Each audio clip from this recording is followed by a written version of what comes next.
I didn't think anything on earth could take my dojo. Yeah. So Yeah. that was my creation. That was my everything. And Yeah. it was all gone. And then when it Yeah. was gone, it was amazing. Nobody cared about me. They all cared Yeah. about me in Palo Alto, was where outside my dojo was near Moffett Field, the air Yeah. base, and NASA. I Yeah. used to teach NASA people there. Also, some of the scientists were my students. But as soon as I lost the dojo and I lost prestige and position, nobody Yeah. cared about me at all. So Wow. I was in complete shock. Mm-hmm. And then I really got mad. And I started to train to go into the cage as a submission fighter. All I wanted to do was beat the hell out of people. And that uh, my heart is one side, my anger is another. So my left knee completely let go. Whole Yeah. knee just fell apart, and I had to have it rebuilt. And that saved me from doing that. I never went into the Yeah. cage, which is a good thing. But I was lost.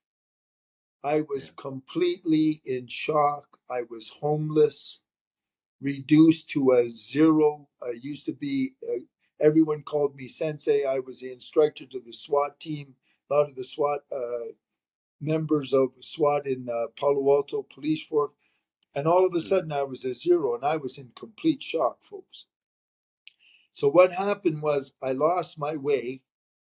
And I finally, after the end of 2 years with the court cases, I went off to become a doctor. When I Mm-hmm. got there, I was even in more shock because Yeah. the chiropractic colleges have been bought out by the pharmaceutical industry, and Yeah. everything that I knew, because I already knew what great chiropractic was and what great doctor. Yeah. When I got to the college and found out all the lies and the deception and the Mm-hmm. corruption, Yeah. so then I really got mad, and I lost my connection with the divine folks for nearly 20 years. And I Wow. was in a state of continual simmering rage. Now, if you understand what epigenetics is Yeah. the way, that is the mechanism by which genetics works. Okay, it all Mm-hmm. has to do with perception. So one of the best guys to talk about that is the founder of epigenetics, is Dr. Bruce Lipton. You can find all kinds of great stuff. He's one of my most favorite people. Well, anyway, I developed breast cancer. I developed cataracts on my eyes because I couldn't stand what I was seeing. So Yeah. epigenetically, my eyes crusted over with real heavy cataracts. My I had a little tiny fatty pocket that I had been born with in my right chest, and that became a cancer. We cut it out of me, and I never had to have any chemo. I never used medical anything, and I'm fine. But the cancer was the final word on my anger. See, at that point, Mm-hmm. that was my body saying, Yep. either you solve the anger or you're going to die. You can die. So I, Yeah. I had to solve that anger. And that's Yeah. where Larry Haberski came in, and that's where Shrama Bhagavan and the Diksha pulled me through that. Now that's late. Mm-hmm. I had I had the cancer pulled out of me in just before I moved to Thailand, 2015.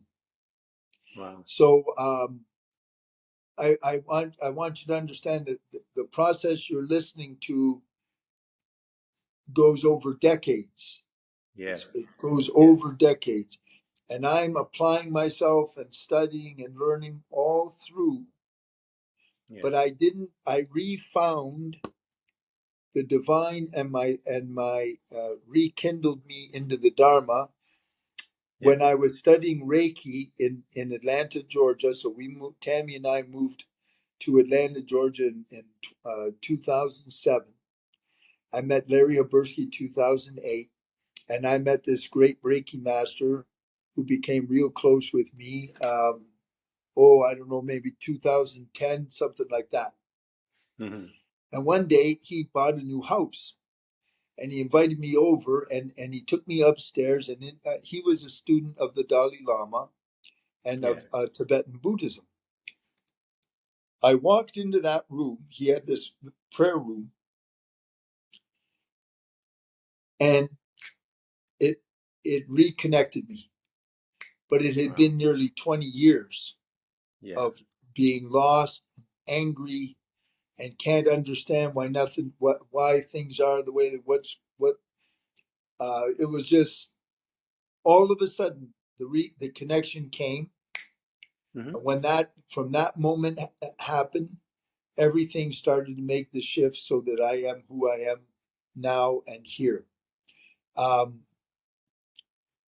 And that's so when you're lost, or if you feel lost, you have to reconnect in somehow.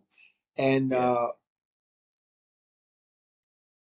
what the first thing to reconnect with if you're lost is recognize where you are. You can never heal or change or do anything if you don't know your state now. So the first part Mm-hmm. is awareness that I'm angry, or I'm a drunk, or my heart's closed, or I have no purpose. The first thing is to just acknowledge that and let it be. Don't judge it. Yeah. And then if you have the consciousness, ask the divine, ask your higher self, show me, give me a hand, show me, Yeah. and help me find what I'm looking for. And Yeah. then let it happen. Things will start Yeah. to shift. But first you got to become aware of Yeah. where you're at. Don't judge it, You. but become Yeah. aware.